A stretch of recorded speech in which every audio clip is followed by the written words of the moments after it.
আমি আবু সালমা যদি তোমার আগে দুনিয়া থেকে বিদায় নিয়ে নেই, তুমি উম্মে সালমা যদি বিধবা হয়ে যাও, আমি তোমার জন্য এমনটা দোয়া করব না, তার উল্টা দোয়া করে বলবো, আল্লাহ আমার চাইতে উপযুক্ত স্বামী তুমি আমার উম্মে সালমার জন্য জুটাইয়া দিও। আল্লাহর দরবারে আবু সালমার দোয়াটাই কবুল হয়ে গেল। আবু সালমা মক্কা থেকে ওই যে হিজরত করে মদিনায় চলে গেলেন, এটাই তার শেষ বিদায়। উম্মে সালমা 1 বছর পর সবার চোখ খড়াল করে সন্তানটা কোলে নিয়ে মদিনার দিকে রওনা করলেন। আবু সালমা ওইদিকে মদিনায় ছিলেন, স্বামীর সঙ্গে তিনি সাক্ষাৎ করবেন। ফজরের সময় আজান যখন হয়ে গেল, বেলাল আজান দিচ্ছেন, নামাজ শুরু হয়ে গেছে। নামাজের পর এলান জারি হলো সালাতু আলাল মাইয়িত, মৃত ব্যক্তির জন্য জানাজা হবে। কোন মৃত ব্যক্তির সঙ্গে সঙ্গে ঘোষণা হয়ে গেল আবু সালমা। উম্মে সালমা যেন আকাশ থেকে ভেঙে পড়লেন, শোকাহত হয়ে পড়লেন। জানাজা সম্পূর্ণ হয়ে গেল।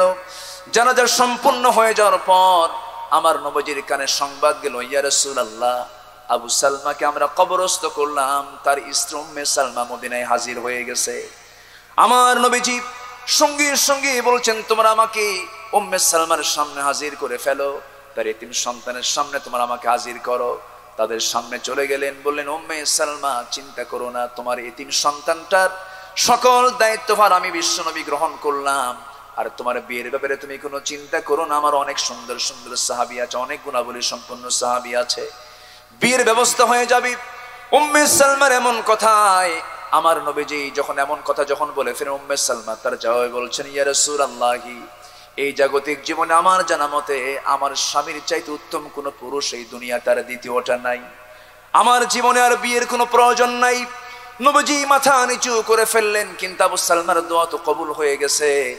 আমার নবীজি চুপ মেরে আছেন, কিন্তু জিবরিল আমিন বললেন, ইয়া রাসূলুল্লাহ, ইয়া হাবিবাল্লাহ, উম্মে সালমা এত পবিত্র একজন নারী, আবু সালমার দোয়া আল্লাহর দরবারে কবুল হয়ে গেছে।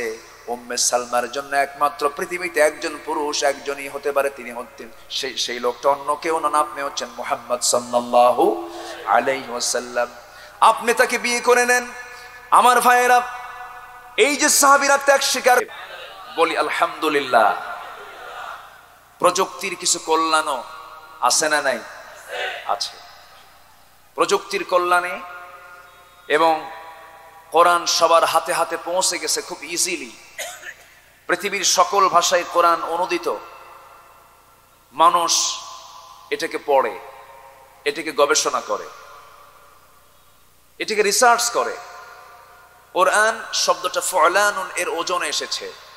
সবচেয়ে বেশি পড়া হয়, সবচেয়ে বেশি রিসাইট করা হয়, সবচেয়ে বেশি গবেষণা করা হয় যে কিতাব, তার নাম কি? জোরে বলুন, তার নাম কি? কোরআন। সেই কালাম থেকে আমি কিছু কথা বলতে চাচ্ছি। সম্মানিত ভাইয়েরা, আল্লাহ রাব্বুল আলামিন এই পৃথিবীতে মানবের জন্য যত নিয়ামত দিয়েছেন, যত নিয়ামত আমার চোখের সামনে আমরা দেখি, এর মধ্যে শ্রেষ্ঠ নিয়ামত অন্য কিছু নয়। শ্রেষ্ঠ নিয়ামত হচ্ছে এই কোরআন। জোরে বলি সুবহানাল্লাহ।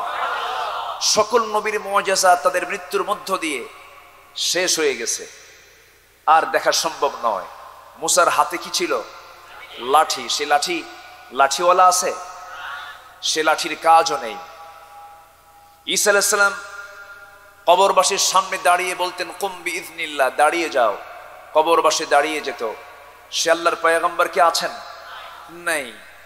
এইরকম করে সকল নবীর মুআজিজা তাদের মৃত্যুর মধ্য দিয়ে শেষ হয়েছে, কিন্তু আমার নবীর মৃত্যুর মধ্য দিয়েও তার মুআজিজা আজও সুরক্ষিত আছে না নাই? আছে না নাই? তার জীবনের অনেকগুলো মুআজিজার ভিতরে শ্রেষ্ঠ মুআজিজা কি? জোরে বলুন, শ্রেষ্ঠ মুআজিজা কি? কোরআন।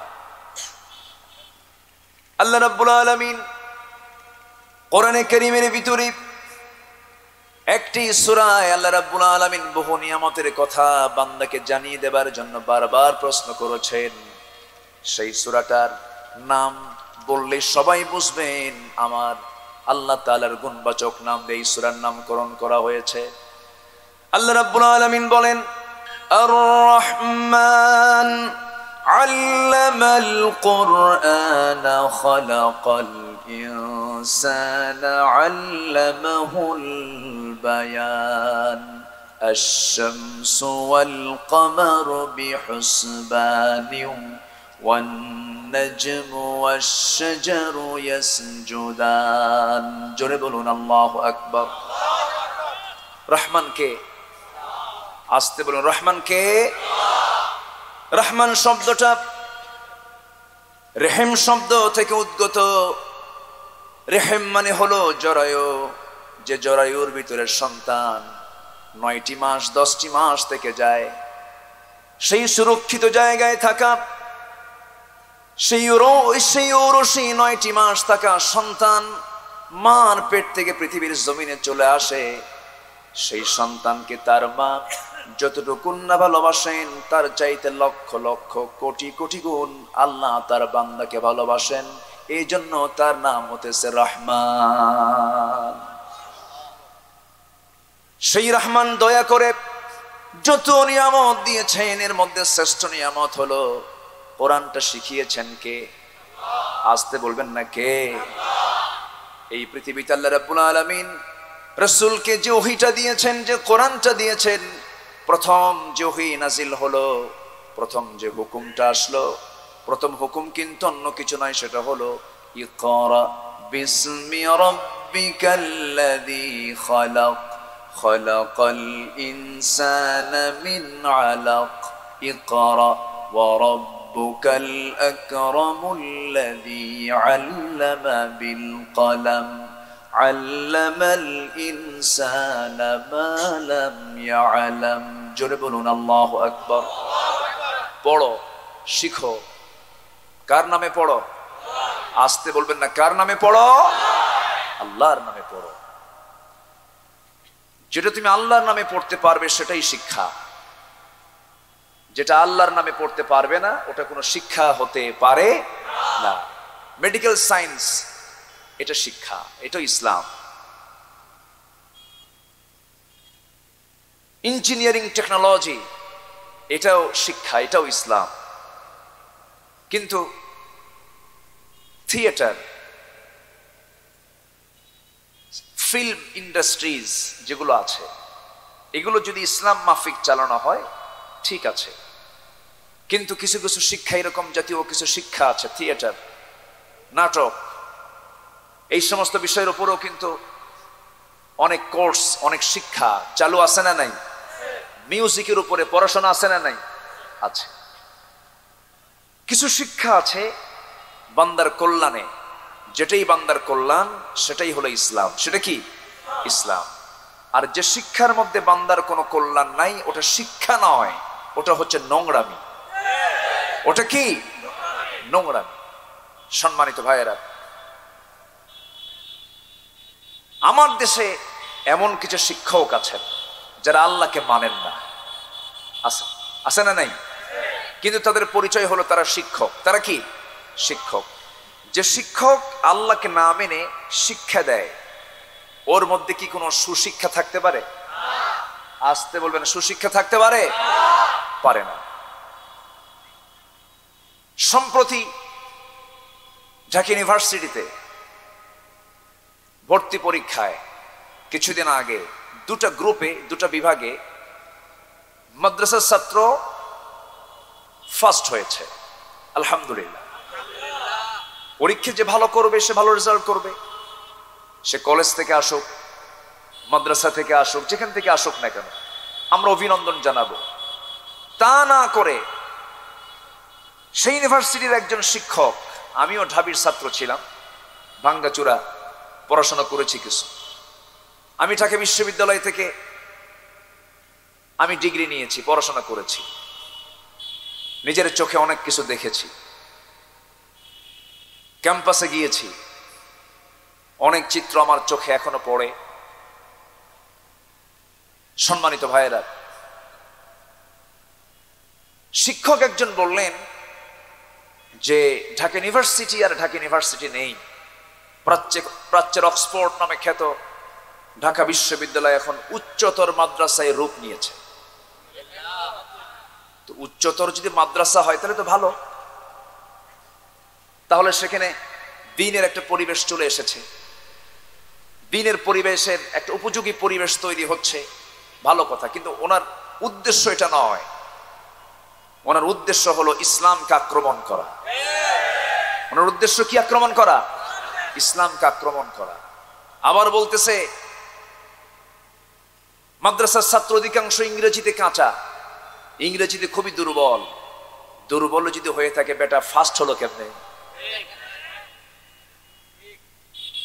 সম্মানিত ভাইয়েরা, মাদ্রাসার ছাত্র মদ খায় না, মাদ্রাসার ছাত্র তাসের আসরে বসে না, মাদ্রাসার ছাত্র ইয়াবার কারবার করে না। আসতে বলেন কেন? এই জন্য এদের রেজাল্ট ভালো। এদের রেজাল্ট কি ভালো। ইউনিভার্সিটির হলগুলোতে আজ যে নোংরামি চলে, ক্যাম্পাসের সামনে তো ওপেন সেক্রেট, প্রেমের আড্ডাখানা। আমি কি ভুল বলতেছি? এটা ওপেন, সবাই জানে। এটার নাম নাকি প্রগতি, এটা উন্নতি। কি উন্নতি? ছাত্রী অর্ধলগ্ন পোশাক পরে চুলটা ছেড়ে দিয়ে পর পুরুষকে কোলে করে নিয়ে সারাদিন ক্যাম্পাসের সামনে বাকবাকুম খেলবে, এটা নাকি প্রগতি। সম্মানিত ভাইয়েরা, সম্মানিত বন্ধুগণ, আজকে এরকম নোংরামিগুলো চলছে। মাদককে অ্যাভেলেবেল করে দেওয়া হয়েছে, তাস চলছে, জুয়া চলছে, অথচ মদ জুয়া হালাল না হারাম? আসতে বলবেন না, হালাল না হারাম? আমার দেশে কি? আমার দেশে মদের জুয়া, মদের আইন আছে না? মদের আইন আছে না নাই? বেশ্যাবৃত্তির আইন, জেনার আইন আছে না নাই? আছে। তাহলে আমার দেশে এটা হালাল। কোথায় কোথায় এটা বুঝতেছেন না তো? সম্মানিত ভাইয়েরা, যদি মদ যদি নিষিদ্ধ হয়ে থাকে, চিটাগাঙে মদের দোকান আছে না নাই? বন্ধ তো হওয়ার কথা ছিল। বরঞ্চ লাইসেন্স নেওয়ার জন্য, যদি কেউ মদের লাইসেন্স নেয়, ছবি লাগবে না, কারণ ছবি দিলে তো তার চেহারা চেনা গেল, ছবি ছাড়াই লাইসেন্স দিয়ে দেয়। সম্মানিত ভাইয়েরা, অথচ আল্লাহ রাব্বুল আলামিন মদকে কত আগে হারাম করেছেন, কত আগে। আমার আজকে একটা সাবজেক্ট দেওয়া হয়েছে, মদ ও জুয়ার শরঈ বিধান কি, এই বিষয়ে আমাকে কিছু বলতে বলা হয়েছে। মদ জুয়ার শরঈ বিধান কি আল্লাহ রাব্বুল আলামিন বহু আগে জানিয়ে দিয়েছেন। সূরা মায়েদায়, সূরা বাকারায়, সূরাতুল বাকারার 219, সূরাতুল মায়েদার 90 এবং 91 একদম ক্লিয়ার পরিষ্কার একটা বক্তব্য আল্লাহর আছে না নাই? আছে।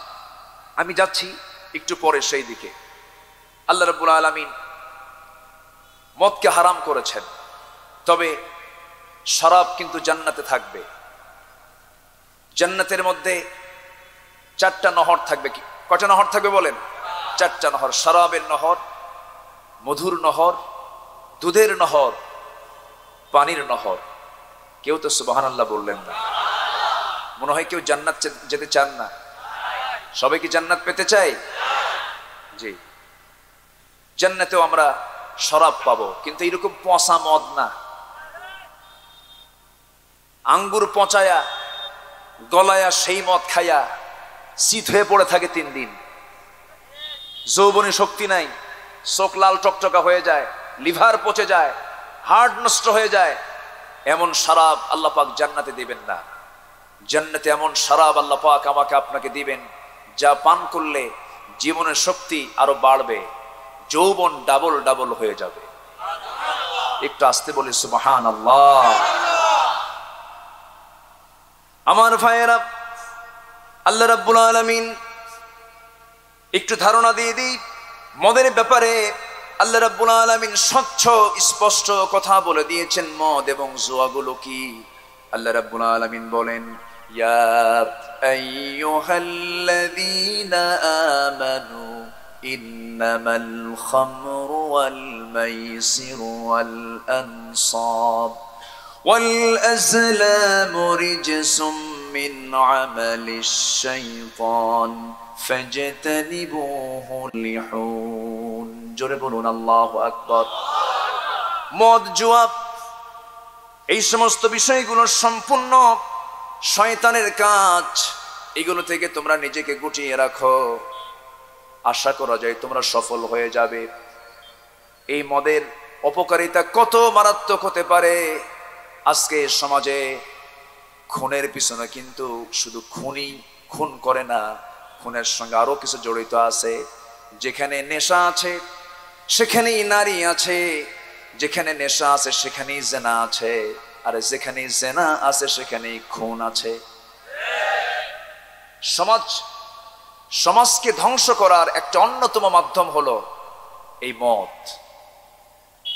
আমরা যখন মদের বিরুদ্ধে কথা বলি, যারা মদের বোতল নিয়ে বসে থাকে তারা কি শান্তি পায়? তারা কি আরাম পায়? আরাম পায় না।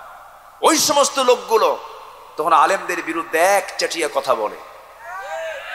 তোমরা কথা বলতে থাকো, আমরা শুনতে শুনতে ক্লান্ত হব না। আমরা শুনতে শুনতে আমরা ক্লান্ত হব না, কারণ আমাদেরকে গালি দিচ্ছ তোমরা। এমন করে গালি রাসূলকেও তোমরা দিয়েছিলে। রাসূলকে গালি দেওয়ার যদি সাহস পেয়ে থাকে, সেই রাসূলের যারা উত্তরসূরি, সেই রাসূলের রেখে যাওয়া সেই দিনকে যারা লালন করবে তারাও গালি খাবে, এটাই স্বাভাবিক। যখন দেখবেন আপনার বিরুদ্ধে দাঁড়িয়েছে আপনার নিজের আপন ভাই, তখন সান্ত্বনা নিবেন হযরত ইউসুফ আলাইহিস সালামের নামটা নিয়ে। তাকে যখন চক্রান্ত করে কূপের মধ্যে ফেলে দিয়েছিল, সে ফেলে দেওয়ার ভূমিকায় ছিল কারা? কারা ছিল? পর ভাই না নিজ ভাই? গ্রাম্য ভাই না ঘরের ভাই? একই পিতার সন্তান, সবগুলো এক জায়গায় হয়ে তাকে কূপের মধ্যে ফেলে দিল, তাকে দুনিয়া থেকে চিরতরে নিশ্চিহ্ন করার জন্য। কিন্তু আল্লাহ বললেন, পারবা না, হিংসা কখনো টিকসই হতে পারে না। আমার ইউসুফকে এই কূপ থেকে তুলে এই দেশের প্রধান ব্যক্তি বানাইয়া দিলাম। জোরে বলে সুবহানাল্লাহ। যখন দেখবেন আপনার ভাই, আপনার বাবা আপনার বিরোধী হয়ে যাচ্ছে, সান্ত্বনা নিবেন ইব্রাহিম আলাইহিস সালামের নামটা নিয়ে। তাকে যখন আগুনের মধ্যে ফেলে দিল, কেউ ফেলতে পারে না, আগুনে ফেলার সময় এক নম্বর ভূমিকা পালন করেছে তার পিতা। সম্মানিত ভাইয়েরা, যখন দেখবেন আপনার পাশে কেউ নাই, আপনি নিঃসঙ্গ, চরম বিপদে পড়েছেন, তখন চলে যাবেন ইউনূস আলাইহিস সালামের দিকে। তিনি যখন মাছের পেটে থাকলেন, পৃথিবীর কারোর সঙ্গে তার সম্পর্ক ছিল? আসতে বলেন, সম্পর্ক ছিল? কিন্তু একটা বারের জন্য তিনি কি আল্লাহকে বলেছেন? কি দোয়া পড়েছেন? সবাই বলেন, লা ইলাহা ইল্লা আনতা সুবহানাকা ইন্নী কুনতু মিনাজ জালিমিন। এই দোয়ার নাম কি? দোয়ায়ে ইউনূস। অনেকদিন আগে, বছর 14 আগে, 14-15 বছর হবে, বৃহত্তর যশোরের ঝিনাইদার মহেশপুরে আমার মাহফিল ছিল। রাতে ফিরতেছি, প্রচন্ড কুয়াশা, সামনে দেখি অনেকগুলো বাস ট্রাক আটকানো। সামনের দিকে তাকায় দেখি একটা গাছ কেটে কেবলামুখী করে রেখে দিছে। এখন বলেন কোন পীর সাহেবের ওই জায়গায় বসে আছে? ভাবলাম ডাকাতি শুরু হলো, কি যে হয় আল্লাহই জানে। আমি তো আতঙ্কিত। সামনের দিকে দেখি চিৎকার আওয়াজ হচ্ছে, মারতেছে, হিট করছে, যার কাছ থেকে যা পাচ্ছে নিয়ে নিচ্ছে। তো ভাবলাম আমার কাছে তো একসময় আসবে হয়তোবা, কি করি? তখন আমি নিজে নিজে দোয়া ইউনূস পড়তেছি, আল্লাহ তুমি যদি আল্লাহর পয়গম্বর ইউনূসকে বাঁচাও, আমাকে তুমি বিপদ থেকে অবশ্যই বাঁচাবে। পূর্ণ আস্থা নিয়ে দোয়া ইউনূস পড়তেছে। সেই দিনের ড্রাইভারটা আবার একটু কানে কম শুনতো, তো ড্রাইভারকে বললাম, ড্রাইভার তুমি আর আমি, আর তো কেউ নাই এই জায়গায়, একটু দোয়া ইউনূস পড়ো। হুজুর ইউনূসকে, কি কথা কি বুঝতেছেন আপনি? একে তো বিপদ, এইদিকে কান অচল, আরেক বিপদে পড়ে গেল। কিছুক্ষণ পর দেখি ওই ছিনতাইকারীরা, ডাকাত দল, তার একজন লোক, এক সদস্য এসে আমার দরজায় এসে, গাড়ির দরজায় এসে কড়া নাড়ছে, আওয়াজ দিচ্ছে। আমি থমকে মানে নড়ে উঠলাম, ভাবলাম আল্লাহ, দোয়া ইউনূস তো কইলাম, কিন্তু কাম তো হলো না। ও তো এসে ডাকে, তাহলে কি করার, তাহলে কি হলো আল্লাহ, আমার দোয়া ইউনূস কি কামে লাগবে না? খুব কাঁপতেছিলাম আমি, টেনশন হচ্ছিল, কারণ ভয় তো পাবেই বান্দা। ভয় লাগে না? সাপ দেখলে কি ভয় লাগে না? মূসা আলাইহিস সালাম যখন লাঠিটা ফেলে দিলেন, ফেলে দেওয়ার পর সাপ হওয়া মাত্রই ওনারই হাতের লাঠি কিন্তু সাপ হয়েছে, এরপরও ভয় পেয়ে গেছে। আল্লাহ বলছে, মূসা ভয় পাইও না। ভয় পাওয়া এটা মানুষের স্বভাবগত দিক। আনইজি ফিল হলো আমার। কিছুক্ষণ পর দেখি সামনের এক ডাকাত এই ডাকাতকে ডেকে বলতেছে, এইদিকে আয়, ওই গাড়ি চেক হয়ে গেছে, ওই গাড়ি চেক হয়ে গেছে। মানে জাস্ট আমি মনে মনে চিন্তা করলাম, যাক, দোয়া ইউনূস কাজে লাগছে। আলহামদুলিল্লাহ বলেন, জোরে বলি আলহামদুলিল্লাহ। দোয়া ইউনূস সেই দিন যদি ওই পয়গম্বর না পড়তেন তাহলে কি হতো? আল্লাহ রাব্বুল আলামিন বলেন, লালাবিসা ফি বাতনিহি ইলা ইয়াউমি ইউবআসুন, আমি তাকে কিয়ামত পর্যন্ত সেই মাছের পেটেই রেখে দিতাম, আমি তাকে মাছের পেট থেকে বের করতাম না। এই জন্য যত বিপদ আসুক না কেন, নবীদের কথা স্মরণ করব। যখন দেখব আমরা আলেমদের গলায় ফাঁসির রশি প্রস্তুত হয়ে যাচ্ছে, সেই সময় ভাবতে হবে ঈসার কথা, সেই সময় ভাবতে হবে জাকারিয়া আলাইহিস সালাতু ওয়াস সালামের কথা। জাকারিয়া আলাইহিস সালাতু ওয়াস সালামকে করাত দিয়ে চিরে দুই টুকরো করে দেওয়া হয়েছে। বাতিলদের সামনে আল্লাহর পয়গম্বর মাথা নিচু করেন নাই, ঠিক কি না? যত ঝড়, যত বাধা, যত হুমকি ধামকি, যত কিছু আসুক না কেন, সব মাথা পেতে সহ্য করব। বাতিলদের সামনে বুক উঁচু করে কথা বলবো আমরা। রাজি আছেন? কারা কারা হাত উঁচু করে দেখান।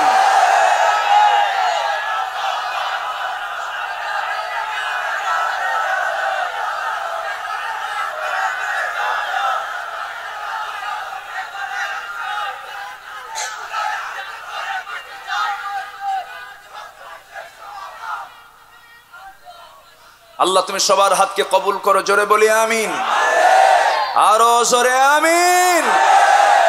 হাত নামান। উপজেলার নাম কি? লাঠি বানায় কি দিয়া?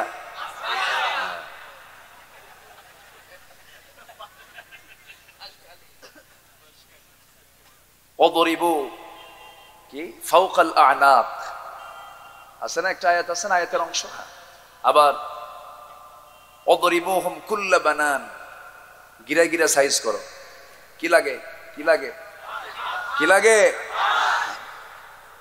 বিল আসা। সন্তান যদি কথা না শুনে, বিল আসা, লাঠি দেখাও। শাসনের দরকার আছে না নাই? আছে না নাই? আছে। এখান থেকে ফিরবেন বাড়িতে, ফেরার পথে অন্ধকার মেঠো পথ, গ্রামীণ পথ, হঠাৎ করে একটা আওয়াজ হলো। সাপের একটা আওয়াজ আছে। যখন সে ফনা পাকে তখন কি আওয়াজ করে? ওরে বাবা, দেখতেছি সবাই সাপের মশানে চলে গেছে। আচ্ছা, এই আওয়াজটা যখন কানে আসে তখন আমরা কি খুঁজি? বাঁশ। কি খুঁজি আমরা? লাঠি খুঁজি। লাঠি কোথায়? লাঠি হাতে আছে, কিন্তু অন্ধকার রাত, আপনি মারবেন কেমনে? যদি লেজে লাগে কি তখন কায়দা না মহাবেকায়দা? মহাবেকায়দা। মারতে হবে একদম গ্রীবায়, ঘাড়ে। কোরআনে আছে না নাই? আছে না? ফাওকাল আনাক, কাঁধে মারতে হবে। এখন হাতে আপনার লাঠি আছে, সাপ দেখতেছে না। সাপ দেখার জন্য অন্ধকারে কি দরকার? আর হাতে লাইটের দরকার। লাঠি আছে, লাইট নাই, কাম হবে না।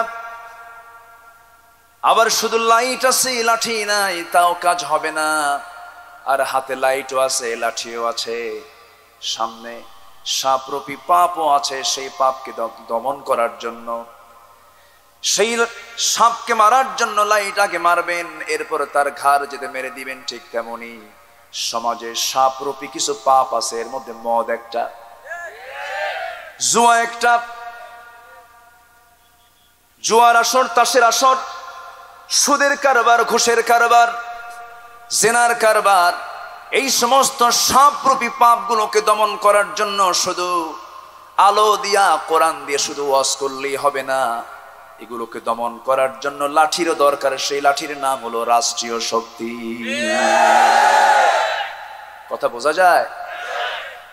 ওয়াজ তো বেশি লাগে না, ওয়াজ তো 2-1 লাইন করলেই হয়ে যায়, কিন্তু আমার দেশে 3 ঘন্টা ছাড়া কি ওয়াজ হয়? দেখেন না, দাও না। আচ্ছা যাক, ফজর পর্যন্ত থাকবেন তো রাজি? তাও রাজি আছেন? জানাজা সহ? খুব ভালো, আপনারা বলি আলহামদুলিল্লাহ। চট্টগ্রামের মানুষ ওয়াজ শুনে অভ্যস্ত, কারণ এই জনপদেই পৃথিবীর সবচাইতে বড় শ্রেষ্ঠ মাহফিল অনুষ্ঠিত হয়েছে, ঠিক কিনা? এই অভ্যাস চট্টগ্রামবাসীর আছে। বীর চট্টলার মানুষ কোরআনকে, ইসলামকে ভালোবাসে জীবন দিয়া। ইসলাম এসেছে, এদেশের দারুল ইসলাম হচ্ছে চট্টগ্রাম। ইসলাম ঢুকেছে এই দিক দিয়া। আগে প্রথম ইসলাম আপনারা পাইছেন, পরে যায় ঠেকছে অনেক দূরে, প্রথম টাচ করেছে আপনাদের। বলি আলহামদুলিল্লাহ। সম্মানিত ভাইয়েরা, সম্মানিত বন্ধুগণ, আপনি নামাজ পড়তেছেন, রোজা রাখতেছেন, আর ভাবতেছেন আমি জিকির আজগার করছি, সুবহানাল্লাহ, আলহামদুলিল্লাহ, আল্লাহু আকবার, এগুলো পড়বো, এগুলো তো ইবাদত, আমি এগুলো পড়ি, ইবাদত করে আমি জান্নাত পেয়ে যাব। না, জান্নাত পেতে হলে কিছু কন্ডিশন আছে, কিছু ব্যবসা করতে হবে। কি করতে হবে? সবাই কি ব্যবসা করতে রাজি আছেন? কিসের ব্যবসা বলেন? লোহাগাড়া সাতকানিয়ার মানুষ বেশি কি বুঝে দেখছেন? আপনারাও জানেন তাহলে এটা। লোহাগাড়া সাতকানিয়া ব্যবসায় গোটা দেশের মধ্যে ফার্স্ট। গোটা দুনিয়ার এমন কোন জায়গা নাই যেখানে এনারা নাই, সব জায়গায় আছে, মঙ্গল গ্রহেও আছে, সব জায়গায়। মাশাআল্লাহ, তাদের ব্রেন বুদ্ধি অন্যরকম, কাস্টমার সামনে আসলে ফেরত নাই, খুব ভালো। ব্যবসায়িক যোগ্যতা একটা ভালো যোগ্যতা। আমার রাসূল ব্যবসায়ী ছিলেন, আলহামদুলিল্লাহ বলেন। আল্লাহ তাআলা, আমি যে আয়াত তেলাওয়াত করেছি, আল্লাহ তাআলা এই আয়াতের মধ্যে তিজারাহ শব্দটা প্রয়োগ করেছেন। এখানে আলেম ওলামা আছেন, আমার তো ইলমি যোগ্যতা তেমন নেই, ভাঙ্গাসুরা মানুষ আমি, দেখেন না গায়ে কোনো কিছু নাই, কয়েকশোটা গোস্ত আছে। আর আমার আগের যিনি মেহমান ছিলেন, দেখেন গোটা গায়ে শুধু গোস্ত। আমি আর কি বলবো, কয়েকশোটা গোস্তের অধিকারী আমি। কিছু কথা আমি শোনাতে চাচ্ছি। তো ব্যবসা ভালো জিনিস। রাসূল বলেছেন, একজন আদর্শ সৎ ব্যবসায়ী এবং আমি রাসূল জান্নাতের মধ্যে 2 নখের দূরত্ব অবস্থান করব। জোরে বলে সুবহানাল্লাহ। আমরা ব্যবসায়ী হব, ব্যবসায়ী হওয়া দরকার। আজকে যদি গোটা দেশের ম্যাক্সিমাম আলেম ওলামা যদি ব্যবসায়ী হতেন, গোটা দেশের নেতৃত্ব আজকে আলেমদের হাতে থাকতো। কিন্তু তা না করে ব্যবসায়ীদের বিরুদ্ধে ওয়াজ করে, ঠিক আছে না? ব্যবসায়ীদের বিরুদ্ধে ওয়াজ মানে কি জানেন? রাসূল ছিলেন আমিরানা, বাদশাহী পাইয়া করিলেন না, দোজাহানের বাদশাহ নবী খেজুর পাতার বিছানা। মানে ইসলাম গরিব, না খায়া থাকো, গরিব হও, অভাবে থাকো, এটার নাম ইসলাম নয়। আপনি যদি কোনো ধনীকে গালি দেন, গালি দেওয়া হয়ে যাবে ওসমান রাদিয়াল্লাহু আনহুকে। আপনি যদি কোনো ধনীকে গালি দেন, গালি দেওয়া হয়ে যাবে সাইয়্যিদানা আবু বকর সিদ্দিক রাদিয়াল্লাহু তাআলা আনহুকে। আপনি যদি কোনো ধনীকে গালি দেন, গালি দেওয়া হবে মক্কার সবচেয়ে ধনী মহিলা খাদিজাতুল কুবরা রাদিয়াল্লাহু তাআলা আনহাকে। আপনি যদি ধনীকে গালি দেন, তাহলে গালি দেওয়া হয়ে যাবে গোটা পৃথিবীর সবচেয়ে বড় শাসক সুলাইমান আলাইহিস সালাতু ওয়াস সালামকে। সুলাইমান আলাইহিস সালাতু ওয়াস সালাম ছিলেন পৃথিবীর সবচাইতে বড় মুসলিম শাসক। তার চাইতে বড় শাসক পৃথিবীতে আর কেউ ছিল না, আসবেও না। তারই এক প্রতিবেশী রাষ্ট্র ছিল রানী বিলকিস, নাম শুনেন নাই? কোরআনে তার বর্ণনা আছে না নাই? রানী বিলকিস সে তার শাসনটাকে, সে তার রাজ্যকে টিকে রাখার জন্য দূত কর্তৃক কিছু পড়হৌকুন পাঠালো, 6টা স্বর্ণের ইট পাঠালো তাকে গিফট করার জন্য। আছে না? 6টা স্বর্ণের ইট নিয়ে এসে যখন দরবারের মধ্যে ঢুকতে নেয়, রাষ্ট্রদূত দেখে সুলাইমানের দরবারে ওইরকম 6টা ইট নয়, লক্ষ লক্ষ ইট ওই দরবারের মাটিতে ফেলে রাখা আছে। জোরে কোন আল্লাহু আকবার। শৌর্যবীর্য ইসলাম কখন আপত্তি করে না।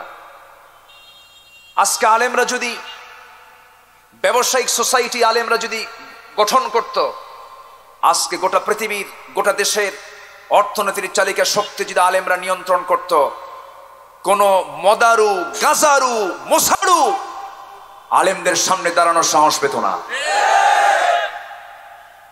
এই জন্য তিজারা শব্দটা আল্লাহ পাক এখানে প্রয়োগ করেছেন, ব্যবসার কথা বলেছেন। তবে হ্যাঁ, এখানে ব্যবসাটা একটু ভিন্ন ধরনের ব্যবসা।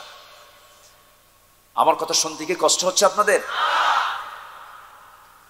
আল্লাহ রাব্বুল আলামিন এমন একটা ব্যবসার কথা বলেছেন, যেই ব্যবসাটা করলে পরে কোনোদিন লস হবে না। লান তাবুর, লানে তাকিদ প্রয়োগ করে বলা হয়েছে। আল্লাহ বলছেন, বান্দারে, দুনিয়ার ব্যবসা করতে গেলে লাভ হয়, লস হয়, লাভ লস মাথায় নিয়ে তোমাকে ব্যবসা করতে হয়। কিন্তু আমি তোমাকে এমন একটা বিজনেসের কথা বলবো, যে বিজনেসটা করলে পরে তোমার বিন্দু পরিমাণ কোনো লস হবে না, বরঞ্চ এই ব্যবসা করলে তুমি সোজা 8টা জান্নাতের যে কোনো একটা জান্নাতে ঢুকে পড়বে। জোরে বলি সুবহানাল্লাহ। আল্লাহ রাব্বুল আলামিন বলেন, ইন্নাল্লাযীনা ইয়াতলুনা কিতাবাল্লাহি ওয়া আকামুস সালাহ ওয়া আনফাকু মিম্মা রাযাকনাহুম সিররাও ওয়া আলানিয়াতান ইয়ারজুনা তিজারাতান লান তাবুর। জোরে বলুন আল্লাহু আকবার। 1 নম্বর ব্যবসা হলো, আল্লাহ রাব্বুল আলামিন বলেন, ইন্না, নিঃসন্দেহে, আল্লাযীনা, যারা, ইয়াতলুনা, যারা রিসাইট করবে, যারা তেলাওয়াত করবে, কিতাব আল্লাহ, আল্লাহর কিতাব, এই কোরআনকে যারা নিয়মিত কোরআন তেলাওয়াত করবে। 1 নম্বর কাজ এটা। দুঃখজনক হলেও সত্য, জরিপ যদি করা হয়, এদেশে ম্যাক্সিমাম মুসলমান কি কোরআন নিয়মিত পড়ে? ফেসবুক নিয়মিত কি দেখে, পড়ে? ফেসবুক বাদ যায় না। সারাদিন 24 ঘন্টা জরিপ করলে পরে ফেসবুকের মধ্যে সারাদিন শুধু নখ চলে যায়, চোখ চলে যায়, কান চলে যায়।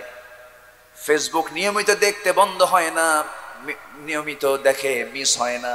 কিন্তু আল্লাহর কালাম যে কোরআনটা নিয়মিত পড়তে হয়, এই চিন্তা মুসলমানরা হারিয়ে ফেলেছে। কিন্তু আমি আমার নিজের চোখে আমার দাদিকে দেখেছি, আমার নানিকে দেখেছি, ফজর নামাজ তিনি পড়তেন, তারা পড়তেন। নিজের চোখে দেখা আমার মাকেও দেখেছি, ফজর নামাজ যখন তিনি মুসাল্লায় দাঁড়ান। আমার দাদি মারা গেছেন, দুনিয়া থেকে বিদায় নিয়েছেন।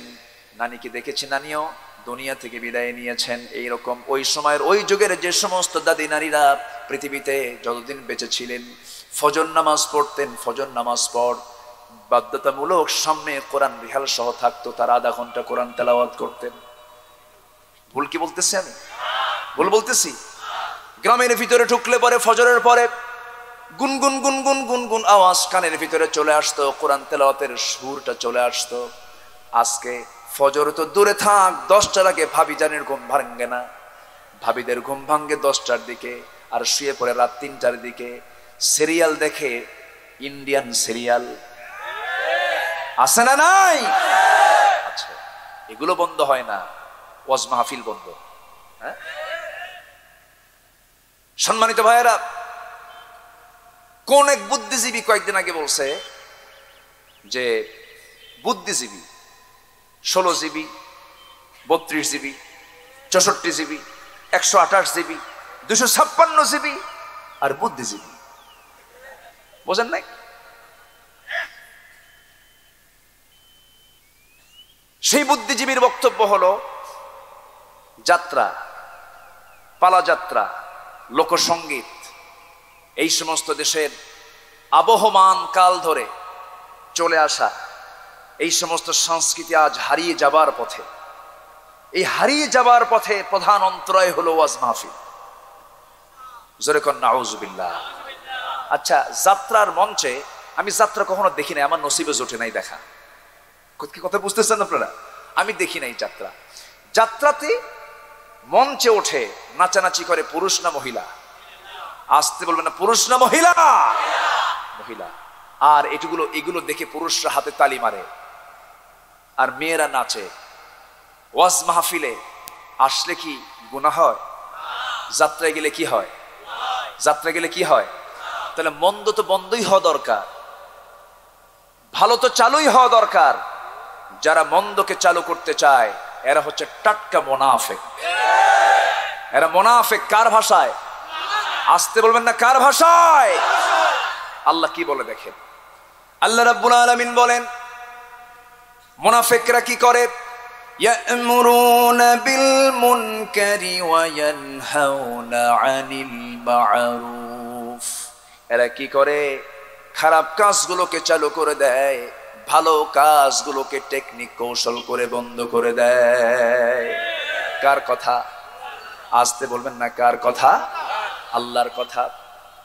আমার বন্ধুগণ, কিন্তু ইমানদাররা কি করে? ওয়াল মুমিনুনা ওয়াল মুমিনাতু বা'দুহুম আউলিয়াউ বা'দ ইয়া'মুরুনা বিল মা'রুফি ওয়া ইয়ানহাউনা আনিল মুনকার ওয়া ইউকিমুনাস সালাতা ويقيمون الصلاة ويطيعون الله ورسوله। জোরে বলুন আল্লাহু আকবার। মুমিনরা কি করে? মুমিনরা তারা সৎ কাজের আদেশ দেয়, অসৎ কাজের বাধা প্রদান করে, আর নামাজ কায়েমের সংগ্রাম তারা করে।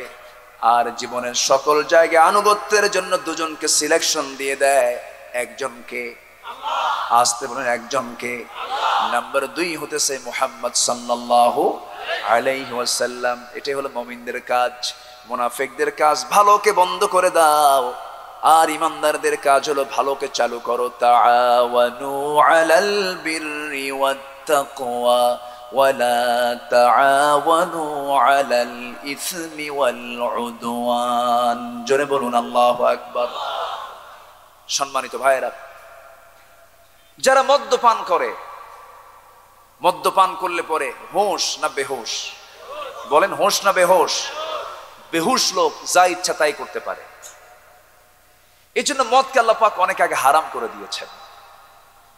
এই মদ যতক্ষণ না হারাম না হবে, নিষিদ্ধ না হবে, এই মদের সঙ্গে সম্পর্ক জড়িয়ে থাকে হলো জেনার সম্পর্ক। জেনার সাথেই জড়িয়ে থাকে খুনের সম্পর্ক। এই সমস্ত সামাজিক বড় বড় অপরাধকে বন্ধ করার জন্য কোরআনের এই আয়াতের বিধান সমাজে চালু রাখার দরকার আছে না নাই? আসতে বলবেন না, আছে না নাই? যদি আমরা এই জাতীয় কথা বলি তখন আমাদেরকে বলা হয় মৌলবাদী। আমাদেরকে কি বলে? মৌলবাদী। এখন কোরআন থেকে আমাদেরকে আবার বলা হয় যা বলবেন কোরআন থেকে বলবেন, হাদিস থেকে বলবেন। কিন্তু প্রকৃতার্থে কোরআন এবং হাদিস থেকে যদি কথা বলা হয় ওদের পায়জামা থাকবে না, ঠিক কিনা? ওরা উলঙ্গ হয়ে যাবে, ওরা বেইজ্জত হয়ে যাবে। কোরআন তো মদখোরের পক্ষে কথা বলে না, কোরআন তো জেনাকারের পক্ষে কথা বলে না, কোরআন তো চোর ডাকাতের পক্ষে কথা বলে না। সম্মানিত ভাইয়েরা, সম্মানিত বন্ধুগণ, আমরা ব্যবসা করব, যে ব্যবসা করতে বলেছেন কে? সেই ব্যবসার পুঁজি হলো 3টা। কয়টা বলেন? 1 নম্বরে পুঁজি হলো যারা তেলাওয়াত করবে কার কিতাব? মুরব্বি যান কোথায়? মুরব্বি চলে যাচ্ছেন? কোমর লেগে গেছে, কাম সারা, উনি বসে গেছে। বলি আলহামদুলিল্লাহ। ওঠে কে দেখেন তো? ওই যে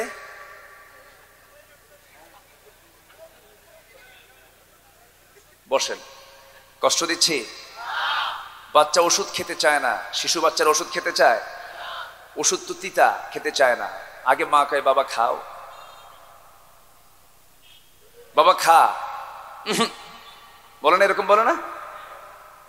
ধমক দিয়া বলে খা, চিৎকার করে। শেষ পর্যন্ত ওষুধ তো খেতেই হবে, জ্বর চলে এসেছে, জ্বর বাড়বে। শেষ পর্যন্ত মা দুটা হাত আর দুটা পা ধইরা শক্ত কইরা মুখ হা কইরা খা। কিন্তু এই ধমকের মধ্যে মোহাব্বত আছে না নাই? তা আমি যে একটু ধমক দিলাম না, এটা হচ্ছে এই মোহাব্বতের ধমক। দয়া করে কেউ এটা মাইন্ডে নেবেন না। সম্মানিত ভাইয়েরা, আমরা একসঙ্গে একসাথে এতগুলো মানুষ নিয়ে আমরা শেষ মোনাজাত করব। রাজি আছি না সবাই? আব্বা আম্মার জন্য দোয়া হবে, কেউ যাবেন না, একটু মনোযোগ দিয়ে শুনুন। আমিও তো যাব, আমিও তো অনেক দূর থেকে এসেছি, আমিও যাব, আপনিও যাবেন। যতক্ষণ থাকবো আমরা এখানে বরকত পাবো, ফেরেশতারা দোয়া করবে, আমার আপনার আমল নামায় সওয়াব রিজার্ভ হতে থাকবে। জোরে বলে সুবহানাল্লাহ। একটু সময় আমাকে দেন, না দিলে আমি তো অসহায় বোধ হচ্ছে আমার। আপনি যখন ওঠেন তখন আমি আমার কথা হারিয়ে ফেলি। একটু বসুন, এটা তো ফুল বাগান, এটা সাজাবো না ভাঙবো? বলেন সাজাবো না ভাঙবো? একা না সবাই মিলে? সবাই মিলে। একটু বসুন। সম্মানিত ভাইয়েরা, আল্লাহর কালামকে আমরা তেলাওয়াত করব নিয়মিত করে। জোরে বলি ইনশাআল্লাহ।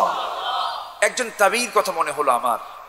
সেই তাবির বাবা ছিলেন জুবাইর ইবনুল আওয়াম, আমার নবীজির হাওয়ারি ছিলেন, এবং মা ছিলেন জাতুন নিতাকাইন।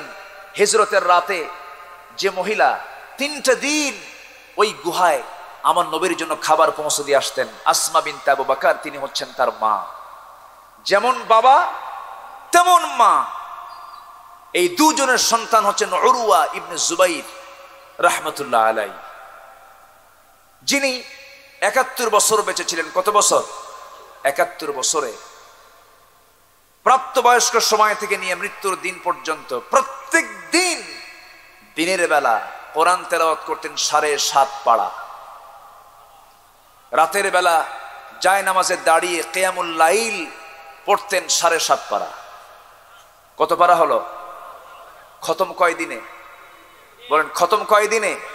নামাজে 15 আর এমনি তেলাওয়াতে 15, 2 দিনে শেষ। এই আমল তিনি করেছেন সারা জীবন, একদিনও মিস হয় নাই। ইন্নাল্লাযীনা ইয়াতলুনা কিতাবাল্লাহ, যারা আল্লাহর কালামকে যারা নিয়মিত তেলাওয়াত করে তাদের ব্যবসায় কোনো লস নাই। জোরে বলেন সুবহানাল্লাহ। তবে একদিন তার বাদ পড়েছিল। কয়দিন? একদিন। শুনবেন সেই কোন দিনটা বাদ পড়ছে? শুনবেন? আগ্রহ আছে এখনো? সেই দিনটা হলো উরওয়া ইবনে জুবাইর রাহমাতুল্লাহ আলাইহির মোটে একটা দিন তার বাদ পড়েছিল এই আমলটা। সেই দিনটা হলো যেদিন তাকে দাওয়াত দিয়েছিল সেই দেশের প্রধান কর্তা শাসক, তাকে দাওয়াত দিয়েছিলেন। রাজ দরবারে তিনি পৌঁছে গেলেন তার একটা ছেলেকে নিয়ে। রাজ দরবারে পৌঁছার পরে সেই ছেলেটা বাবার চোখের সামনে থেকে বেরিয়ে পড়ে একটা ঘোড়ার ঘরে ঢুকে পড়ে, আস্তা বলে ঢোকে। বিচ্ছিন্ন একটা ঘোড়া এসে তার সন্তানের বুকে যখন পা দিয়ে লাথি মারে, সঙ্গে সঙ্গে ডেড বডি হয়ে যায়, মারা যায়। দাওয়াত নিমন্ত্রণ খেতে এসে সন্তানকে হারালেন, জানাজা পড়ালেন, কাফন দাফন করে যখন ফিরে আসবেন এমন সময় তার নিজের পায়ে প্রচন্ড ব্যথা। উরওয়া ইবনে জুবাইরের পায়ে যখন ব্যথা শেষ পর্যন্ত তিনি হাঁটতেও পারছেন না। ডাক্তাররা সব এসে বললেন, আপনার যে রোগটা হয়েছে এই রোগটা এমন একটা রোগ, এই রোগ যদি আপনার গোটা দেহে ছড়িয়ে পড়ে আপনি আক্রান্ত হয়ে দুনিয়া থেকে বিদায় নিয়ে নিবেন। অতএব গোটা শরীরের জন্য এই রোগটা যেন না ছড়িয়ে পড়ে, এর জন্য আপনার নিরাময়ের জন্য আপনার পাটা কেটে ফেলতে হবে। কিছুক্ষণ আগে সন্তানকে তিনি দাফন করেছেন, এরপরই তার সিদ্ধান্ত হয়ে গেল তার পাটা কেটে ফেলতে হবে। পা যখন কেটে ফেলার সিদ্ধান্ত হয়ে গেল, রাজি হয়ে গেলেন। ডাক্তার মশাই বলতেছে, রোগী উরওয়া ইবনে জুবাইর একটা কাজ করতে হবে। কি? অপারেশন করতে গেলে আপনাকে সেন্সলেস করতে হবে। সেন্সলেস করার জন্য কি করবা বলো? সঙ্গী বলা হলো, সেন্সলেস হবেন আপনাকে একটু মদ্য পান করতে হবে। অথচ মদ খাওয়া কি? আরো জোরে হারাম মদ্য পান করতে হবে। সঙ্গে সঙ্গে ইবনে জুবাইর বলছেন, ডাক্তার মরে যাব কিন্তু হারামের কাছে যাব না। জোরে বলি সুবহানাল্লাহ। ডাক্তার তো আশ্চর্য হয়ে গেল।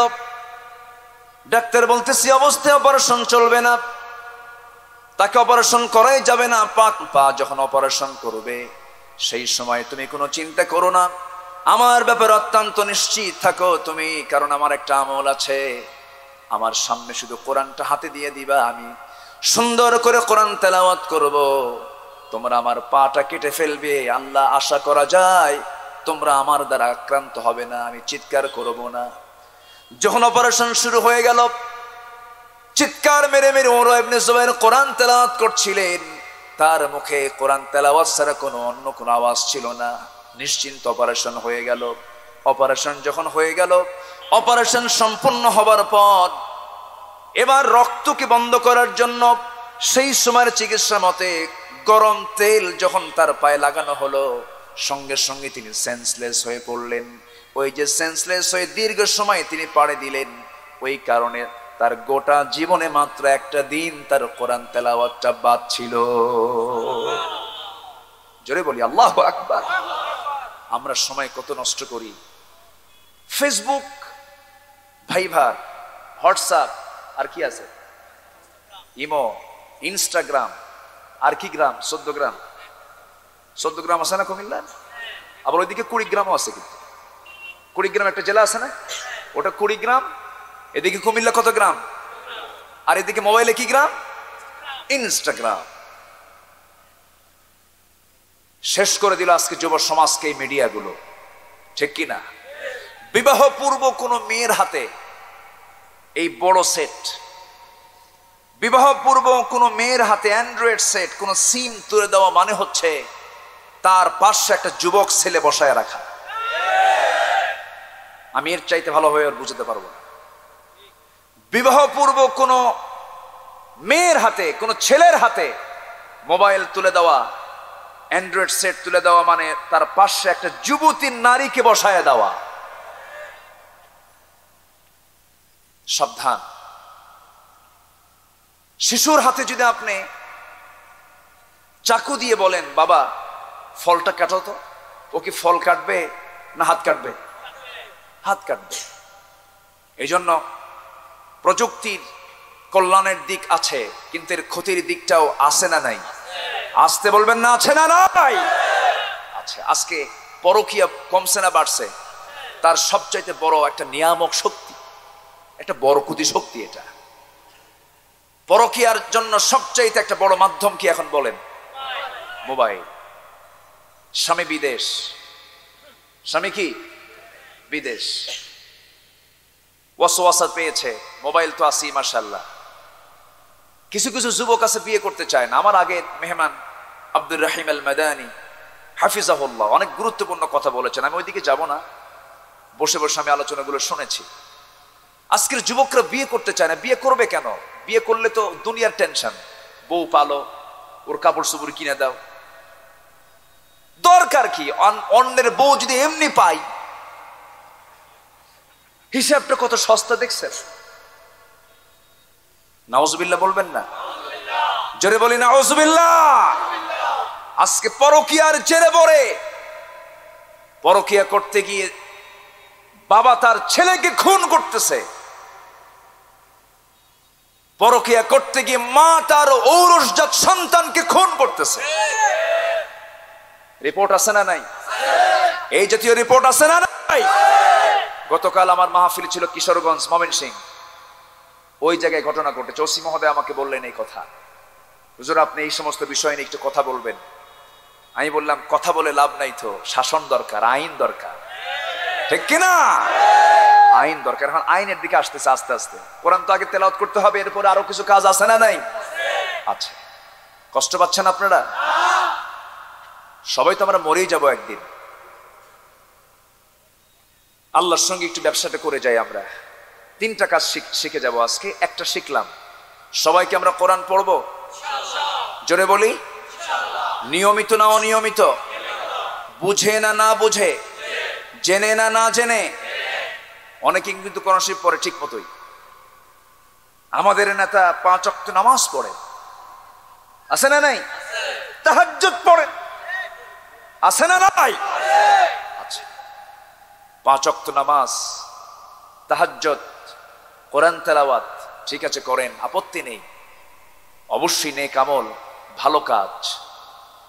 কিন্তু মদ যে হারাম, এটার বিরুদ্ধে একটা আইন পাশ করেন, ঠিক কিনা?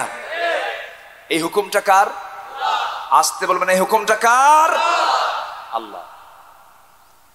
আমার ভাইয়েরা, যেহেতু আমাকে সাবজেক্ট দেওয়া হয়েছে, মাঝে মাঝে আমি এই দিকে ইঙ্গিত দিচ্ছি, এর সঙ্গে আরেকটু মিলায় দিতে চাই। আল্লাহ রাব্বুল আলামিন বলছেন, ব্যবসায়ী তুমি যদি সফল হতে চাও, নাম্বার 2 কাজ হলো তোমরা নামাজটা কায়েম করো। নামাজটা কায়েম করো। নামাজের ব্যাপারে 2টা হুকুম কোরআনে এসেছে, নামাজ পড়ো, নামাজ কায়েম করো। নামাজ পড়তে বলা হয়েছে মাত্র একবার। কয়বার? জোরে বলেন। নামাজ পড়তে বলা হয়েছে মাত্র একবার।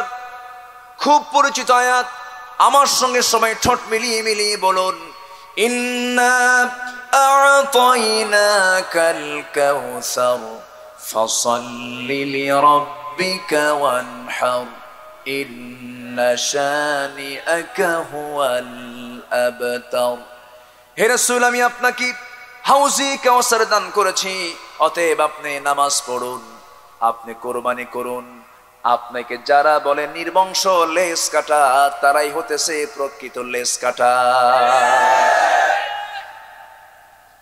মাহফিলে স্লোগান চলে, মাহফিলে তাকবীর চলে, এটা অনেকের গায়ে জ্বালা পড়া করে। এই স্লোগান দেওয়া যাবে না, মাহফিলে কোনো স্লোগান চলবে না। আল্লাহর নাম নেব না কার নাম নেব? মাহফিলে স্লোগান দিতে এক মাহফিল আমাকে বাধা দেওয়া হলো, বলা হলো হুজুর মাহফিলে কোনো স্লোগান চলবে না, খালি ওয়াজ করবেন। কিসের ওয়াজ? আকাশ আর কবর নিয়া আমরা দুনিয়া চালাবো। কি কথা কি বুঝতেছেন? আপনি আকাশ নিয়ে কবেন আর কবর নিয়ে কবেন, আর আমরা জমিন নিয়ে কথা কব। এই ব্যাপারে কোনো কথা বললে কোনো আপিল চলবে না, ওয়াজ করতে দেওয়া হবে না। আমার ভাইরা, এই জাতীয় কথা যারা বলবে তাদের জানাজার দরকার নাই, ঠিক কিনা? কারণ জানাজার মধ্যে তাকবীর আছে না নাই? আসতে বলবেন না, আছে না নাই? যখন কোনো বান্দা এই পৃথিবীর জমিনে চলে আসে মুসলিম পরিবারে, আমরা সবাই জানি সন্তান জন্ম নেওয়ার সঙ্গে সঙ্গে ডান কানে কি হয়? কি হয়? আল্লাহু আকবার। বাম কানে আল্লাহু আকবার। সন্তান পৃথিবীতে আসার সঙ্গে সঙ্গে তাকবীর হলো। আবার যখন সে নামাজি দাঁড়াবে, শ্রেষ্ঠ ইবাদত নামাজ যখন পড়তে যাবে, সেখানেও কি আছে? জোরে বলেন। প্রথম তাকবীর কি? রুকুতে যেতে কি? সেজদায় যেতে কি? সেজদা থেকে উঠতে কি? সব জায়গায় আল্লাহু আকবার। আবার যখন সেই বান্দাটা জাগতিক জীবনের সকল কিছু শেষ করে যখন দুনিয়া থেকে বিদায় নিয়ে নেয়, যখন জানাজার জন্য তার লাশটা সামনে রাখা হয়, ইমাম সাহেব যখন জানাজার প্রথম তাকবীরটা দেন, সেটাও কি? আরো জোরে বলেন না, আরো জোরে। এই তাকবীরটা দিয়ে জানাজা সম্পূর্ণ হয়ে গেল, এরপরে তাকে কবরস্থ করা হলো। আমার ভাইয়েরা, যাদের কাছে এই তাকবীরটা পছন্দ হয় না, ওই লোকগুলোকে কুত্তা বিলাইয়ের মতো দুনিয়া থেকে বিদায় করা দরকার। তোমার আল্লাহর নাম সহ্য হয় না, অথচ সাব্বিহ ইসমা রাব্বিকাল আ'লা ওয়া রাব্বাকা ফাকাব্বির ওয়া সিয়াবাকা ফাতাহহির। বান্দা আল্লাহর নাম যত চিৎকার করে নেবে, আরশ আজিম পর্যন্ত সে শব্দ তত দ্রুত চলে যাবে। নারায়ে তাকবীর, নারায়ে তাকবীর।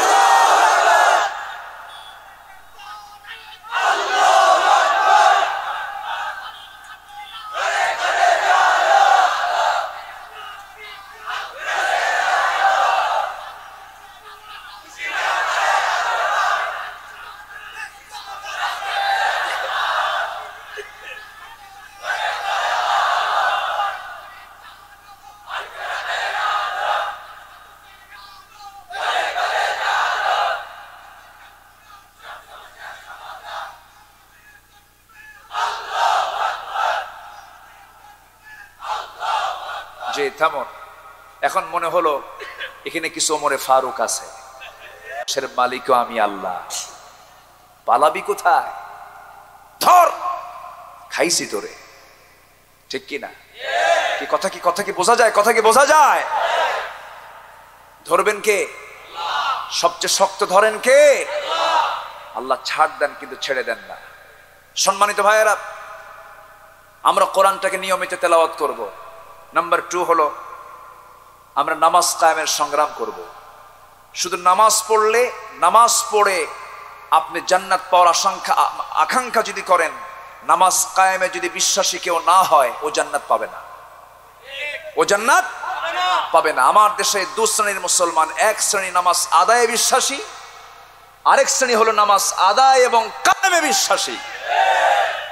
নামাজ আদায়ে কোনো বাধা দেবে না। Donald Trump, Joe Biden, Narendra Modi, Aung San Suu Kyi যা আছে, থেরেসা মে, বরিস জনসন যা আছে, মসজিদ 14টা বানান, নামাজ পড়েন, কোনো বাধা নাই। যখন বলবেন নামাজ কায়েম করতে হবে, সামনে আবু জেহেল খাড়া হয়ে যাবে। ঠিক কিনা? নামাজ কায়েম গুরুত্বপূর্ণ কাজ। এই মিশনকে বাস্তব করার জন্য রাসূল মক্কা থেকে কোথায় গেছেন? কোথায় গেছেন? রাসূল মক্কায় সূরা কাউসার নাজিল হয়েছে, তিনি নামাজ আদায় করেছেন। আর মদিনায় এসে নামাজ কি করেছেন? মক্কায় রাসূল কি নামাজ কি করেছেন? আদায় করেছেন। আর মক্কায় এসে নামাজ কায়েম করেছেন। তুমি নামাজ আদায়ে বিশ্বাসী, কায়েমে বিশ্বাসী নও, তুমি আসল মুমিন হতে পারো নাই। বদর যুদ্ধে শাহাদাত বরণ করেছেন কতজন সাহাবী? 14 জন। বলেন কতজন? 14 জন সাহাবীর শাহাদাত হয়েছে বদরে। এই 14 জন সাহাবী শাহাদাত বরণ করেছেন নামাজ শুধু আদায়ের জন্য নয়, নামাজ কায়েমের জন্য। ঠিক কিনা? উমাইর ইবনে আবি ওয়াক্কাস, জুশিমালাইন বিন আব্দ আমর, সাফওয়ান বিন ওয়াহাব রাদিয়াল্লাহু তাআলা আনহু। নাম্বার 4 মাহজা ইবনে সালেহ। নাম্বার 5 আকিল ইবনে বুকাইর। নাম্বার 6 উবাইদা ইবনুল হারিস। নাম্বার 7 সাদ ইবনে খাইসামা রাদিয়াল্লাহু তাআলা আনহু। নাম্বার 8 হচ্ছে মুবাশশির ইবনুল মুনজির রাদিয়াল্লাহু তাআলা আনহু। নাম্বার 9 হলো হারিস ইবনে সুরাকা রাদিয়াল্লাহু তাআলা আনহু। নাম্বার 10 হলো রাফি ইবনে মুআল্লা রাদিয়াল্লাহু তাআলা আনহু। নাম্বার 11 হলো উমাইর ইবনুল হুমাম রাদিয়াল্লাহু তাআলা আনহু। 12 হচ্ছে ইয়াজিদ ইবনুল হারিস রাদিয়াল্লাহু তাআলা আনহু। নাম্বার 13 হলো আউফ ইবনুল হারিস রাদিয়াল্লাহু তাআলা আনহু। নাম্বার 14 হলো 13 বছরের ফুটন্ত গোলাপ মুআফিস ইবনুল হারিস রাদিয়াল্লাহু তাআলা আনহু। এই 14 জন সাহাবীর রক্ত এমনি এমনি দিয়েছেন? এমনি এমনি দিয়েছেন না। কি কণ্টকে কীর্ণ সেই ময়দান ছিল। আমার নবীজি মক্কা ছেড়ে কেবলই মদিনায় এসেছেন। শিশু ইসলাম, সাহাবীরা বউ ছেড়ে চলে আসছেন, ব্যবসা ছেড়ে চলে আসছেন। একজন সাহাবী বউ বাচ্চাকে নিয়ে রওনাই দিয়েছেন। হঠাৎ করে শ্বশুর বাড়ির লোকজন এসে বউটাকে টেনে নিয়ে বলতেছে, তুই একা যা, আমাদের মেয়ে আমি তোদের হাতে দেব না। উনি মুস্কি হাসি মেরে বললেন, বউ নিয়ে গেলে যাও, গোটা দুনিয়ার সব নিয়ে যাও, আমি ইসলাম ছাড়বো না। জোরে বলি সুবহানাল্লাহ। কিছুক্ষণ পর এসে তার হাত থেকে 4 বছরের ফুটন্ত গোলাপ একটা ছেলে সন্তান, তার ভাইরা এসে, ভাই পক্ষের লোকেরা এসে ছিনতাই করে নিয়ে যাচ্ছে। তোর ছেলেকে তোর হাতে দেব না। মুস্কি হাসি মেরে বললেন, সন্তান নিচ্ছ, নিয়ে যাও, ইসলাম ছাড়বো না। সন্তান স্ত্রীর মায়া ছেড়ে মদিনার দিকে রওনা করলেন। উম্মে সালমা তার স্ত্রী, তিনিও কান্দেন। আবু সালমা তিনি বললেন, থাকো, চলে গেলাম, আমার জন্য দোয়া করো। ইসলাম তো এমনই। উম্মে সালমাকে জেলখানায় আটকে রাখা হলো, গৃহবন্দী করা হলো। উম্মে সালমা এবং আবু সালমার দাম্পত্যময় জীবন ছিল খুব সুখময়। একদিন গল্প হচ্ছে, দুজন গল্প করছেন, স্বামী স্ত্রী গল্প করে। গল্পের গভীরতায় গিয়ে বলছেন উম্মে সালমা, আমার স্বামী আবু সালমা, আমি আপনাকে একটা প্রশ্ন করব। কি প্রশ্ন? আমি যদি আপনার আগে মারা যাই, আমি আপনার বউ মারা গেলাম, আপনি কি দ্বিতীয় কোনো বউ আমার মৃত্যুর পর ঘরে আনবেন? এই জাতীয় প্রশ্ন কিন্তু এখনকার বউরা করে, করে না? চুপ করে আছে, মনে হয় কিছুই কয় না, করে না? যারা বিয়ে করে না তারাও কয় করে। এই তো লক্ষণ খারাপ আবার। আচ্ছা, হ্যাঁ, হয়তো তারা বলতে পারে যে হয়তো প্রেম করে, তুমি কি আমার ছাড়া আরো কিছু করবা নাকি, এরকম হয়তো এই আইডিয়া মতো হতে বলতে পারে। সেদিন একজন প্রশ্ন করেছে মঞ্চে, আইয়ুবী ভাই মঞ্চে একজন প্রশ্ন করছে সেদিন যে হুজুর ছেলে এবং মেয়ে তারা দুইজনে তাহাজ্জুদ পড়ে, একটু প্রেম করে, এটা কি জায়েজ হবে না? কি কথা কি বুঝতেছেন? ছেলে মেয়ে তাহাজ্জুদ পড়ে, খুব পরহেজগার, নামাজ কালাম পড়ে, তারা একটু প্রেম করে, এটা কতটুকু জায়েজ? দেখছেন কত বড় হারামজাদা। আছে না নাই বলেন তো, আছে না নাই? আচ্ছা, বিবাহ পূর্ব কোনো প্রেম নাই। প্রেম হবে বিয়ের আগে না বিয়ের পরে? সকল প্রেম হবে বিয়ের আগে না বিয়ের পরে? বিয়ের আগে এগুলো প্রেম না, এগুলো হচ্ছে নোংরামি। এগুলো কি? নোংরামি, কুকুরের আচরণ, শুকুরের আচরণ, এগুলো করা যাবে না। যুবকরা বিয়ের টাইম হবে, বুক উঁচু করে বাবার সামনে গিয়ে বলবে বাবা বিয়ে করাও। কি কথা কি বোঝা গেল? স্ট্রেট ফরওয়ার্ড বলে দিবেন। বাপ বলবে না, বাপ বলবে না বেটা আমার খেপছে, তাড়াতাড়ি বিয়ে করাই। পাগলা হয়ে যাবে বিয়ে করার জন্য, বিয়ে করাও তাড়াতাড়ি। যুবকরা আজকে বিবাহের আগ্রহ হারিয়ে ফেলে। আবার অনেকে টেনশন করে যে বিয়ে করে বউকে কি খাওয়াবো, বউ কি হাতি? হ্যাঁ, বউ তো মানুষই। রিজিকের দায়িত্ব কার? আসতে বলবেন না কার? আল্লাহ। আবু সালমা শুনে বললেন, উম্মে সালমা তোমার মন কি বলে বলো, আমি কি বিয়ে করব? উম্মে সালমা কয় খবরদার, আমি আপনার একটাই বউ, আমার যদি মৃত্যু হয় আপনার আগে আপনি কোনো দ্বিতীয় কোনো নারী এই বাড়ি তুলতে পারবেন না। মেয়েরা এক্ষেত্রে উদার না কৃপণ? বলেন উদার না কৃপণ? কৃপণ। এক্ষেত্রে তারা স্বামীর অংশ দিতে চায় না। কিন্তু আল্লাহ তাআলা কি অংশ দিয়েছেন? দেন নাই। তা আল্লাহ দিলে এখন আমরা কি করবো বলো? আল্লাহ তো দিয়েছেন এটা। যদি আপনি এটাকে অস্বীকার করেন, আপনি স্ত্রী হয়ে যদি বলেন যে আমার স্বামী আরেকটা বিয়ে করলো কেন, আমি তাকে ছাড়বো না, মাফ করবো না, না, এটা আপনার কৃপণতা হবে। কারণ স্বামীকে অধিকার কে দিয়েছেন? আল্লাহ দিয়েছেন। আপনি এখানে ইগনোর করার, এখানে নেগেটিভ সেন্স নেওয়ার কোনো সুযোগ নেই। তবে একটাই উত্তম, এটাও কে বলেছেন? আল্লাহ বলেছেন। আমাদের মায়ের কলিজায় কেবল পানি আসলো হুজুর, কেবল সান্ত্বনা পাইলাম। কষ্ট পাচ্ছেন নাকি আপনারা? আচ্ছা, উম্মে সালমার কথা শুনে আবু সালমা বললেন, আমার স্ত্রী, আমি তোমাকে দারুণ লাইক করি, তোমাকে আমি দারুণ পছন্দ করি, তুমি যেহেতু আমাকে বলতেছো বিয়ে করতে পারবো না, আমার আগে তোমার মরণ যদি হয়ে যায়, যাও, সিদ্ধান্ত নিলাম এই জীবনে আর দ্বিতীয় কোনো বিবাহ আমি করব না। কিন্তু এর যদি উল্টা হয়ে যায়, আমি আবু সালমা যদি তোমার আগে দুনিয়া থেকে বিদায় নিয়ে নেই, তুমি উম্মে সালমা যদি বিধবা হয়ে যাও, আমি তোমার জন্য এমনটা দোয়া করব না, তার উল্টা দোয়া করে বলবো আল্লাহ আমার চাইতে উপযুক্ত স্বামী তুমি আমার উম্মে সালমার জন্য জুটাইয়া দিও। আল্লাহর দরবারে আবু সালমার দোয়াটাই কবুল হয়ে গেল। আবু সালমা মক্কা থেকে ওই যে হিজরত করে মদিনায় চলে গেলেন, এটাই তার শেষ বিদায়। উম্মে সালমা 1 বছর পর সবার চোখ খড়াল করে সন্তানটা কোলে নিয়ে মদিনার দিকে রওনা করলেন। আবু সালমা ওইদিকে মদিনায় ছিলেন, স্বামীর সঙ্গে তিনি সাক্ষাৎ করবেন। ফজরের সময় আজান যখন হয়ে গেল, বেলাল আজান দিচ্ছেন, নামাজ শুরু হয়ে গেছে। নামাজের পর এলান জারি হলো সালাতু আলাল মাইয়িত, মৃত ব্যক্তির জন্য জানাজা হবে। কোন মৃত ব্যক্তির সঙ্গে সঙ্গে ঘোষণা হয়ে গেল আবু সালমা। উম্মে সালমা যেন আকাশ থেকে ভেঙে পড়লেন, শোকাহত হয়ে পড়লেন। জানাজা সম্পূর্ণ হয়ে গেল। জানাজা সম্পূর্ণ হয়ে যাওয়ার পর আমার নবীজির কানে সংবাদ গেল, ইয়া রাসূলুল্লাহ, আবু সালমাকে আমরা কবরস্থ করলাম, তার স্ত্রী উম্মে সালমা মদিনায় হাজির হয়ে গেছে। আমার নবীজি সঙ্গে সঙ্গে বলছেন, তোমরা আমাকে উম্মে সালমার সামনে হাজির করে ফেলো, তার এতিম সন্তানের সামনে তোমরা আমাকে হাজির করো। তাদের সামনে চলে গেলেন, বললেন, উম্মে সালমা চিন্তা করো না, তোমার এতিম সন্তানটার সকল দায়িত্বভার আমি বিশ্বনবী গ্রহণ করলাম। আর তোমার বিয়ের ব্যাপারে তুমি কোনো চিন্তা করো না, আমার অনেক সুন্দর সুন্দর সাহাবী আছে, অনেক গুণাবলী সম্পন্ন সাহাবী আছে, বিয়ের ব্যবস্থা হয়ে যাবে। উম্মে সালমার এমন কথায় আমার নবীজি যখন এমন কথা যখন বলে ফেরেন, উম্মে সালমা তার জবাবে বলছেন, ইয়া রাসূলুল্লাহি, এই জাগতিক জীবনে আমার জানা মতে আমার স্বামীর চাইতে উত্তম কোন পুরুষ এই দুনিয়া তার দ্বিতীয়টা নাই। আমার জীবনে আর বিয়ের কোনো প্রয়োজন নাই। নবীজি মাথা নিচু করে ফেললেন, কিন্তু আবু সালমার দোয়া তো কবুল হয়ে গেছে। আমার নবীজি চুপ মেরে আছেন, কিন্তু জিবরিল আমিন বললেন, ইয়া রাসূলুল্লাহ, ইয়া হাবিবাল্লাহ, উম্মে সালমা এত পবিত্র একজন নারী, আবু সালমার দোয়া আল্লাহর দরবারে কবুল হয়ে গেছে। উম্মে সালমার জন্য একমাত্র পৃথিবীতে একজন পুরুষ একজনই হতে পারে, তিনি হচ্ছেন সেই লোকটা অন্য কেউ নন, আপনি হচ্ছেন মুহাম্মদ সাল্লাল্লাহু আলাইহি ওয়াসাল্লাম। আপনি তাকে বিয়ে করে নেন।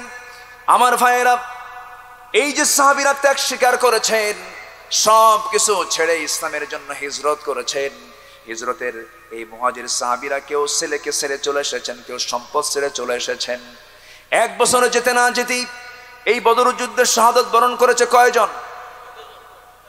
শুনলেন না? সব সাহাবীর নাম শুনলেন না? এই 14 জন সাহাবী শাহাদাত বরণ করলেন মাত্র এক বছরে যেতে না যেতে।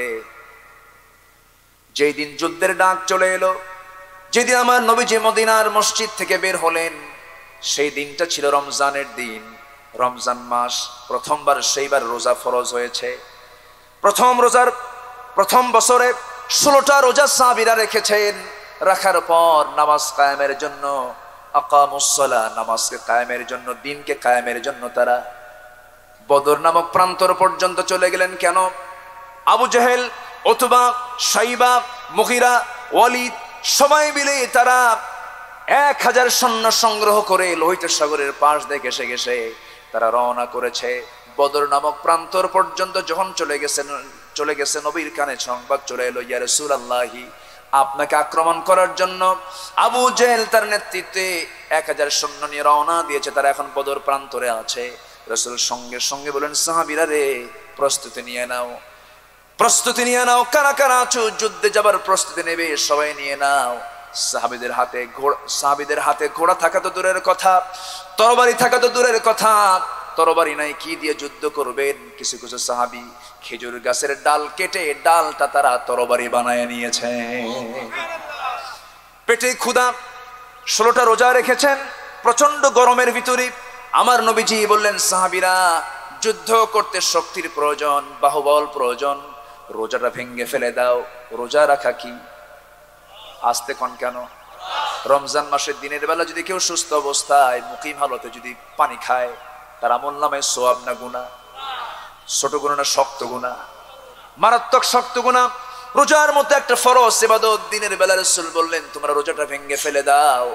সাহাবীরা বললেন, ইয়া রাসূলুল্লাহি, রোজাও রাখবো, আমরা যুদ্ধ করব। রাসূল বললেন, না, ফাইদ্দাতুম মিন আইয়ামিন উখার, অন্য সময় তুমি সুযোগ পাবে, কিন্তু জিহাদি শক্তি সঞ্চয় না হলে পরে আমরা পরাজিত হয়ে যাব। শক্তির প্রয়োজন, আকামুস সালাহ, নামাজ কায়েমের জন্য, দিন কায়েমের জন্য শক্তির দরকার আছে।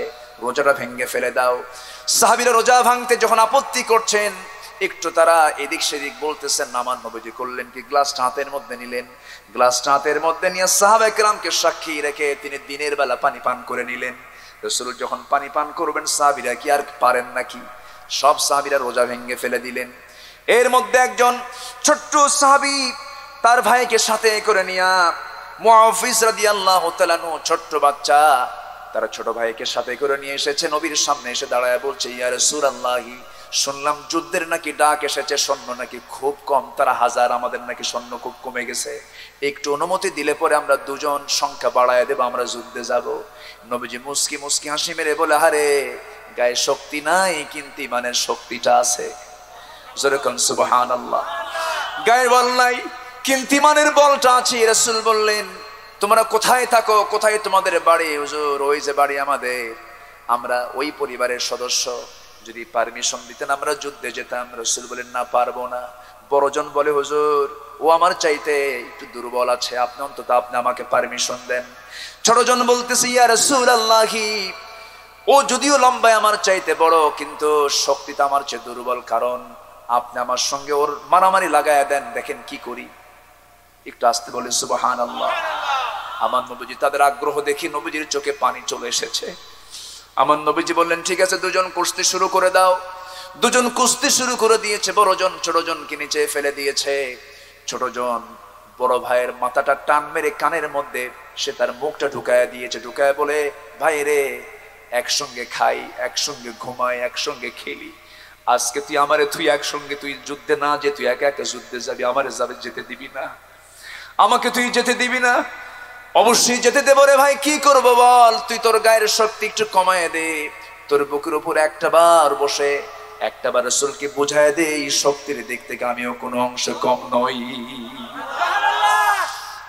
ওয়াসারিউ ইলা মাগফিরাতিন মির রাব্বিকুম ওয়া জান্নাতিন আরদুহাস সামাওয়াতি ওয়াল আরদ উইদ্দাত লিল মুত্তাকিন। জোরে বলুন আল্লাহু আকবার। জান্নাতের দিকে দৌড় মারবো আমরা, কি মারবো? দৌড় মারবো। এই সাহাবীরা জান্নাতের দিকে দৌড়াচ্ছেন। কয়জন সাহাবী শাহাদাত বরণ করেছেন? 14 জন সাহাবী শাহাদাত বরণ করেছেন। এর মধ্যে এই দুই ভাইয়ের বড় ভাইটা অনুমতি পেয়ে গেলেন, ছোট ভাইটার সাথে সাথে অনুমতি পেয়ে গেলেন। রাসূল দুজনকে পারমিশন দিয়ে দিলেন। যুদ্ধের ডাক চলে এলো। 80 মাইল অতিক্রম করে বদর নামক প্রান্তরে চলে গেছেন। আমি নিজের চোখে এই 14 জনের কবরটা আমি নিজের চোখে দেখে এসেছি। একসঙ্গে সাজানো আছে, তবে 13 জনকে এক জায়গায় কবর দেওয়া হয়েছে। আর একজন সাহাবী তিনি আহত হয়েছিলেন, রক্তাক্ত হয়েছিলেন, রক্ত পড়া তার বন্ধ হচ্ছিল না। তাকে বিজয়ের সময় তাকে সঙ্গী করে নিয়ে ঘোড়ায় চড়ে তাকে নিয়ে যাওয়া হচ্ছিল। রাস্তার মাঝখানে এক পর্যায়ে মারাই গেলেন। আমার নবীজি বলছেন, সাহাবীরা রে, যেখানে মারা যাবে সেখানে দাফন হবে, দেরি করো না, লাশটা নিয়ে আর দেরি করো না, কারণ লাশ যেখানে মরে যাবে সেখানে দাফন হয়ে যাবে। রাসূল বললেন, শোনো, ওই যদি পাহাড়ের চিপায় একটা ফাঁকা জায়গা আছে, ওই চিপার মধ্যে কবরস্থান করে ফেলো, কবরটা বানাও। কবর বানানো হলো। আমার নবীজি কবরে শয়ন করে, শয়া দিয়া আমার নবীজি সাক্ষী হয়ে বলছেন, আল্লাহ, এই সাহাবীর প্রতি আমি আল্লাহ সন্তুষ্ট আছি, তুমি আল্লাহ সন্তুষ্ট হয়ে যাও। যেরকম সুবহানাল্লাহ। আমি রাসূল সন্তুষ্ট, তুমি আল্লাহ সন্তুষ্ট হয়ে যাও। ওই যুদ্ধের ময়দানে সাহাবীরা কাতারে কাতারে দাঁড়ানো আছেন। আমি শুধু একটা স্মৃতিপট সামনে তুলে ধরার চেষ্টা করছি। কি আগ্রহ তাদের মধ্যে কাজ করেছে দেখেন, কি আগ্রহ, তীব্র আকাঙ্ক্ষা জান্নাত পাওয়ার, নামাজকে কায়েম করার, দিনকে কায়েম করার কি তীব্র আকাঙ্ক্ষা তাদের মধ্যে ছিল। হঠাৎ করে এই 313 জন সাহাবীর মধ্যে রাসূল দেখতে পেলেন ওই ছোট্ট দুইটা বাচ্চা শেষ কাতারে নয়, প্রথম কাতারে ঠিক মাঝখানে দাঁড়ায় আছে। জোরে বলি সুবহানাল্লাহ, আরো জোরে বলি সুবহানাল্লাহ। এই দুইজনের হাতে ছোট্ট দুটা তরবারির শোভা ছিল। এই ছোট্ট দুইটা বাচ্চা, একজন সাহাবী আব্দুল্লাহ ইবনে মাসউদ রাদিয়াল্লাহু তাআলা আনহুকে ডাক দিয়ে বলছেন, চাচা, আমরা তো প্রথম কাতারে যুদ্ধে দাঁড়িয়েছি, আমরা সবার সঙ্গে যুদ্ধ করব না আজকে। কার সঙ্গে যুদ্ধ করবা? কার বিরুদ্ধে যুদ্ধ করতে আসছো তোমরা? ছোট্ট দুইজন বলছে, চাচা, আমরা যার বিরুদ্ধে যুদ্ধ করতে আসছি তার নাম আপনি অবশ্যই জানেন। কে? আবু জাহেল। আল্লাহু আকবার বলবেন না? কে? সবাই নাম জানেন না? আবু জাহেল। এই উম্মতের ফেরাউন কে? এই উম্মতে মুহাম্মাদির মানে ফেরাউন কে? আবু জাহেল। প্রত্যেক উম্মতের একটা ফেরাউন থাকে। রাসূল বলেছেন প্রত্যেক উম্মতের একটা ফেরাউন আছে। আমার উম্মতের ফেরাউন কে? কে বলেন? আবু জাহেল। মারাত্মক সিরিয়াস লোক ছিল এটা। আবু জাহেলের নাম এখনো আছে, আছে না নাই? সুনামের সাথে না দুর্নামের সাথে? ফেরাউনের নাম কোরআনে আছে না নাই? শুধু ওর নাম নাই, ওর মন্ত্রীর নামও আছে। ও ফিরআউনা ওয়া হামানা ওয়া জুনুদাহুমা। চিন্তা করেন, এদের নাম শুদ্ধ আছে, কিন্তু কোরআনে এদের নাম স্থান পাওয়ার পরেও, অনেক নবীর নাম না থাকার পরেও, অনেক নবীর নাম আছে, অনেক নবীর নাম বাদও পড়েছে, কিন্তু নবীর নামে পৃথিবীতে মানুষ আছে না নাই? আসতে বলবেন না, আছে না নাই? মুসা নামে লোক অসংখ্য খুঁজে পাবেন, ঈসা নামে লোক অসংখ্য খুঁজে পাবেন, ইব্রাহিম তো অভাবই নাই। দেখি এখানে ইব্রাহিম কে আছে? ওই যে ইব্রাহিম। আইয়ুব কে আছেন? এই যে আইয়ুব, ওই যে আইয়ুব, ওই যে আইয়ুব। অভাব নাই। তাহলে জনপ্রিয়তা দু প্রকার, একটা হচ্ছে সুনামের সাথে, একটা দুর্নামের সাথে। তাহলে এখানে জনপ্রিয়তা ফেরাউনেরও আছে, কিন্তু সুনামের সাথে না দুর্নামের সাথে? তাহলে আইয়ুব পাওয়া গেল, মুসা পাওয়া গেল, ইব্রাহিম পাওয়া গেল। দেখি দুই একটা ফেরাউন দেখি, আছে নাম আছে? ফেরাউন নামে কেউ আছে? আবু জাহেল, উতবা, শাইবা আছে? নাই। এক হাজি হজ করতে গেছে, হজ করে ফিরে আসছে। ফিরে আসার পর লোকজন বলতেছে, হাজী সাহেব এবার হজ থেকে ফিরে আসার পর আপনার যে সুনাম হয়েছে, চতুর্দিকে আপনার নাম ফুটে গেছে, তবে এবার আপনার নাম যতটুকু ফুটছে এর চাইতে বেশি নাম প্রচার হয়েছিল যে 3 বছর আগে আপনার বউটা বের হয়ে গেছিল। কি আমার কথা কি বুঝতেছেন আপনারা? আপনার বউ যে বছর অন্য পুরুষের সঙ্গে বের হয়ে গেছিল ওই বছর আপনার নামটা আরো বেশি ফুটছিল। এখন বিষয়টা হলো জনপ্রিয়তা দু প্রকার, একটা সুনামের সাথে আর একটা কিসের সাথে? দুর্নামের সাথে। সম্মানিত ভাইয়েরা, আমরা পরিচিত হতে চাই ইসলাম নিয়ে। জোরে বলি ইনশাআল্লাহ, আর জোরে বলি ইনশাআল্লাহ। সেই যুদ্ধের ময়দানে এই ছোট্ট 2টা বাচ্চা মুআফিজ মাআজ, এই দুজন বলতেছে, চাচা ও সাহাবী আবু জেহেল কই? ওই যে ঘোড়ার পিঠে বসে আছে। এই কথা বলা মাত্রই কোনো কথা নাই, সিংহের মতো গর্জন দিয়ে বাস পাখির মতো উড়ন্ত হয়ে দৌড়ে গিয়ে ওদের মধ্যে ঢুকে গেছে। ঢুকে যাওয়ার পর মিশে গেছে, কেউ তাকে চেনে না, তাদেরকে চেনে না। আবু জেহেল ঘোড়ার পিঠে বসানো আছে, 2 পার্শ্ব দিয়ে ওই দুজন সাহাবী ছোট্ট 2টা বাচ্চা মাস তরবারি নিয়ে পজিশন নিয়েছে। আল্লাহু আকবার আওয়াজ দিয়া আবু জেহেলের 2 পায়ে 2 জন মিলে যখন আঘাত এনেছে, আবু জেহেল ওই যে রক্তাক্ত হয়ে ধরাশয়ী হয়ে জমিনে পড়ে গেছে, আর কোমর সোজা করে আবু জেহেল আর কখনো দাঁড়াতে পারে নাই। আবু জেহেল দুনিয়া থেকে বিদায় নিল, ফেরন বিদায় নিল পানিতে চুবা খায়া, নমরুদ বিদায় নিল কোন মশা নিয়া, কোন মশা দিয়া? সুস্থ না অসুস্থ? বলেন, অসুস্থ মশা না সুস্থ মশা? ন্যাংরা অসুস্থ অচল মশার কামড় খায়া নমরুদ দুনিয়া থেকে বিদায় নিয়েছে, ফেরন পানিতে চুবান খায় বিদায় নিয়েছে। আবু জেহেল ছোট্ট 2টা বাচ্চার আক্রমণে সহ্য করতে না পেরে দুনিয়া থেকে বিদায় নিল। কিন্তু এইদিকে কি হলো? বড় ভাই 14 জন সাহাবীর মধ্যে একজন মুআবিজ রাদিয়াল্লাহু তাআলা আনহু তরবারি নিয়ে দাঁড়ায় আছেন, যুদ্ধ চালিয়ে যাচ্ছেন। পিছন থেকে একজন কাফের এসে, কুরাইশ এসে তার ডান হাতে যখন আঘাত হানলো, এক আঘাতে তার ডান হাতটা আঘাতে চামড়ার সঙ্গে ঝুলতে লাগলো, হাতটা থেকে তরবারি ঝনঝন করে পড়ে গেল। যুদ্ধ থামালেন না, আবার আল্লাহু আকবার বলে সামনে দৌড় মেরে বাম হাতে তরবারি উঠায় নিলেন। যুদ্ধ চালাচ্ছেন, বাম হাতে ছোট মানুষ সবার ঘাড়ের নিচে পড়ে আছে, যুদ্ধ থামাচ্ছেন না।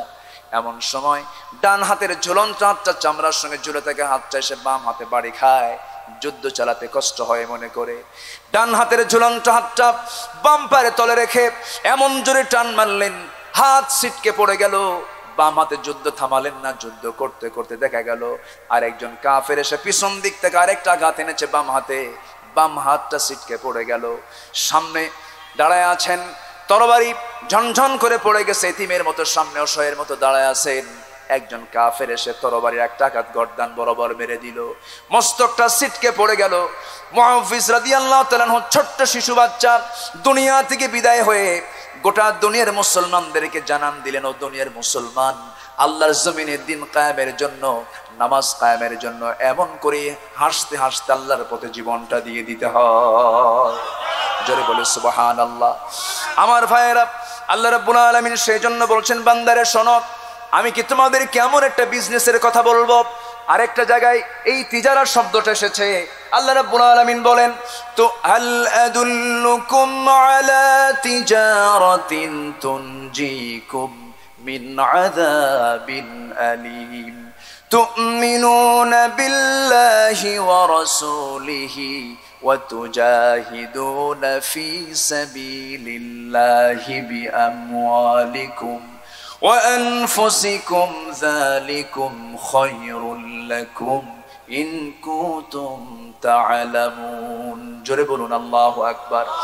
আমি কি তোমাদের এমন একটা বিজনেসের কথা বলবো যে বিজনেসটা তোমার জাহান্নাম থেকে বাঁচাবে, যে বিজনেসের মধ্য দিয়ে তোমাকে আল্লাহ রাব্বুল আলামিন জাহান্নাম থেকে নিষ্কৃতি দিয়ে, জাহান্নাম থেকে বাঁচায় দিয়ে তোমাকে জান্নাতের মেহমান বানাবেন। এর মধ্যে 1 নম্বর হলো ঈমান আনবো আমরা কার উপরে? আল্লাহর প্রতি ঈমান, নবীর প্রতি ঈমান। আর তোমরা কি করবে? তোমাদের জান এবং মাল দিয়ে আল্লাহর পথে জিহাদ করবে, নামাজ কায়েমের জন্য, দিন কায়েমের জন্য। এই কাজ করলে পরে কি হবে? আল্লাহ তোমাদের জীবনের সমস্ত পাপ রাশি মাফ করবেন, এমন জান্নাত দিবেন যার নিচ দিয়ে নহর প্রবাহিত। জোরে কোন সুবহানাল্লাহ। কার কথা? আসতে বলবেন না, কার কথা? নামাজ পড়বো, নামাজ কায়েমের সংগ্রাম করব, মদের বিরুদ্ধে আমরা প্রতিবাদের ঝড় তুলব। রাজি আছেন সবাই? জুয়ার কারবার করা যাবে না, ইয়াবার কারবার করা যাবে না। ইয়াবা, জুয়া, মদ সব কার কাম? বলেন কার কাম? রিজসুম মিন আমালিশ শাইতান। আল্লাহ রাব্বুল আলামিন নাম্বার 3 বলছেন, বান্দারে আমার সঙ্গে ব্যবসায় যদি তুমি লাভবান হতে চাও, আরেকটা ব্যবসা করবে তুমি, সেটা হলো ওয়া আনফাকু মিম্মা রাযাকনাহুম সিররাও ওয়া আলানিয়াতান ইয়ারজুনা তিজারাতান লান তাবুর। জোরে বলুন আল্লাহু আকবার। আরেকটা কাজ হলো তোমরা কি করবে? আল্লাহর রাস্তায় তোমরা তোমাদের সম্পদ থেকে কিছু অংশ গোপনে হোক প্রকাশ্যে হোক খরচ করবে। কার কথা? আসতে বলবেন না, কার কথা? আমরা কোরআন তেলাওয়াত করব নিয়মিত এবং দান সদগাও করব।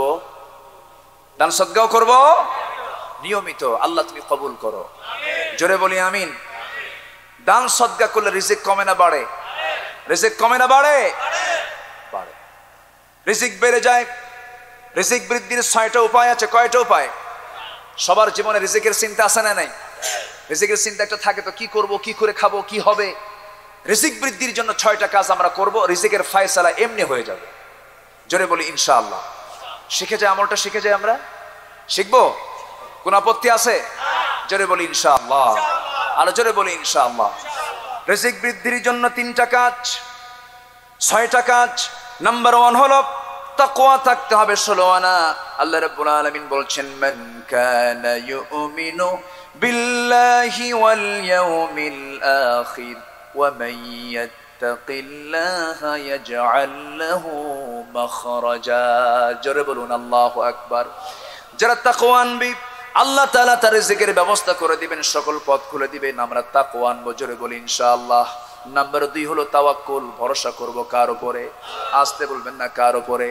যদি কোনো বান্দা তাওয়াক্কুল, যদি পাখির মতো যদি তাওয়াক্কুল করতে পারতো, পাখির মতো রিজিক আল্লাহ পাক তাকে দিতেন। কোন পাখির কি খাদ্য গোদাম আছে নাকি? কোন পাখি কি না খেয়ে থাকে নাকি? এই জন্য আমরা তাওয়াক্কুল করব কার উপরে? ওয়ায়ারযুকুহু মিন হাইসু লা ইয়াহতাসিব ওয়া মান ইয়াতাওয়াক্কাল আলাল্লাহ ফাহুয়া হাসবুহ। জোরে বলুন আল্লাহু আকবার। যে আল্লাহর প্রতি ভরসা করবে আল্লাহ তার জন্য যথেষ্ট হয়ে যাবেন। জোরে বলি সুবহানাল্লাহ। এরপরে নাম্বার 3 হলো দান সাদগা করলে পরে রিজিক বৃদ্ধি পেয়ে যায়। এই জন্য আল্লাহ পাক এই জায়গায় দান সাদগার ব্যাপারে কথা বলেছেন, সিররা ওয়া আলানিয়া, প্রকাশ্যে গোপনে আমরা দান সাদগা করব। আল্লাহ রাব্বুল আলামিন বলেন, মান যাল্লাযী ইউকরিদুল্লাহা করদান হাসানান ফায়ুদাঈফাহু লাহু আদআফান কাসীরা। জোরে বলি আল্লাহু আকবার। যে ব্যক্তি আল্লাহকে খরচ দেবে আল্লাহ তার ডাবল ডাবল দিয়ে দিবেন। জোরে কোন সুবহানাল্লাহ। দান করলে সম্পদ কমে না বাড়ে? বড়ই গাছের ডাল কাটলে ফলন কম হয় না বেশি হয়? বেশি হয়ে যায়। নাম্বার 4 হলো কৃতজ্ঞতা স্বীকার করতে হবে। যে বান্দার মধ্যে কৃতজ্ঞতার পরিমাণ বেশি থাকবে, আল্লাহর শুকরিয়া আদায় বেশি থাকবে, তার কোনো অভাব হবে না। আল্লাহ তার অভাব কখনো ফুরাবেন না। যে অবস্থায় থাকে না কোনো আমরা বলে ফেলবো আলহামদুলিল্লাহ। জোরে জোরে জোরে, আরো জোরে। নাম্বার 5 হলো আমরা জীবনের সকল জায়গায় ক্ষমা চাবো কার কাছে? আস্তে ক্ষমা চাবো কার কাছে? আল্লাহর কাছে। যদি কোনো বান্দা ক্ষমা চাইতে পারে আল্লাহ পাক তাকে রিজিক বৃদ্ধি করে দিবেন। আল্লাহ রাব্বুল আলামিন বলছেন, ইস্তাগফিরু রাব্বাকুম ইন্নাহু কানা গাফফারা ইউরসিলিস সামাআ আলাইকুম মিদরারান ওয়া ইউমদিদকুম বিআমওয়ালিন ওয়া বানিন ওয়া ইয়াজআল লাকুম জান্নাত ওয়া ইয়াজআল লাকুম আনহারা। জোরে বলুন আল্লাহু আকবার। ক্ষমা চাইলে রিজিক বাড়ায় দিবেন কে? আর ঘন ঘন আমরা ইস্তেগফার পড়ব। কি পড়ব আমরা? সবাই বলে সুবহানাকাল্লাহুম্মা। জোরে সুবহানাকাল্লাহুম্মা আশহাদু আল্লা ইলাহা ইল্লা আনতা আস্তাগফিরুকা ওয়া আতুবু ইলাইকা। চিৎকার মেরে বলি, ইয়া আল্লাহ, আমার জীবনের সগীরা কবীরা, ছোট বড় সব গুনাহ তুমি আল্লাহ মাফ করে দাও। জোরে বলি, ইয়া রাব্বাল আলামিন। সবাই আমার মতো হয়ে বসেন, আমার দিকে তাশাহুদের সূরতে নামাজের মতো করে বসেন। আমরা চাইবো কার কাছে? এই বছরের সবচাইতে লম্বা সময় আজকে আমি আলোচনা করলাম। এত দীর্ঘ রাতে আমার আলোচনা